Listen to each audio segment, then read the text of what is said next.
Hi friends, welcome to நிஸ்மாஸ் garden. இன்றைக்கி நம்ம வந்து கத்திரிக்காயோட அறுவடை தான் பார்க்க போகிறோம். ஃபஸ்ட்டு எல்லோ அது வேண்டாம், மஞ்சள் கத்திரிக்காய் எடுக்க வேண்டாம், ஒயிட் கலர் மட்டும் பறிப்போம். ஒயிட் கலரில் எவ்வளோ கத்திரிக்காய் இருக்குது, ஒரே ஒரு செடி தான். அதுலேருந்து நம்ம எத்தனை கத்திரிக்காய் பறிக்க போகிறோம்னு பாருங்கள். 2 பறிச்சாச்சு. கீழே வச்சுக்கோ, கீழே வச்சுட்டு அப்புறம் போயிடு.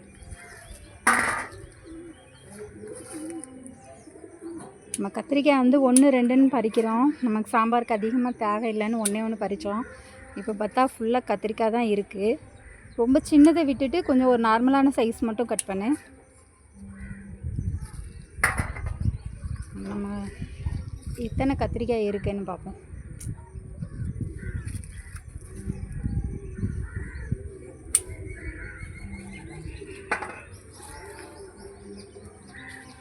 கத்திரிக்காயை பறிச்சுட்டு காட்டுறோம்.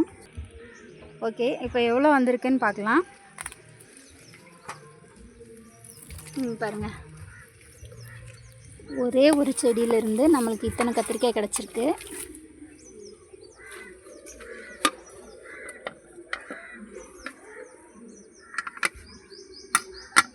அடுத்து நம்ம செரி டொமேட்டோவை பறிக்கலாம். இங்கே பாருங்கள், ரொம்ப ரெட் ஆகலை, ஆரஞ்சாக இருக்கும்போதே நம்ம பறிச்சிடுறோம்.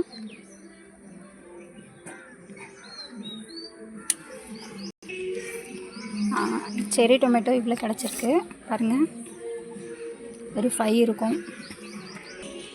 அடுத்து நம்ம மிளகாய் பறிக்க போகிறோம். இதில் வந்து சிகப்பு மிளகாயும் பச்சை மிளகாயும் பறிச்சிட போகிறோம். இது சிகப்பாக இருக்கிறது ஃபுல்லாக நம்ம கருப்பு காந்தாரி மிளகாயோட பழம். எல்லாம் கட் பண்ணிவிட்டு காட்டுறோம். பச்சை மிளகாயும் நம்ம அறுவடை பண்ணியாச்சு. அங்கே வந்து பார்ப்போம் எவ்வளோ பச்சை மிளகாய் நம்மளுக்கு கிடச்சிருக்குன்னு பார்க்கலாம். இங்கே பாருங்கள்,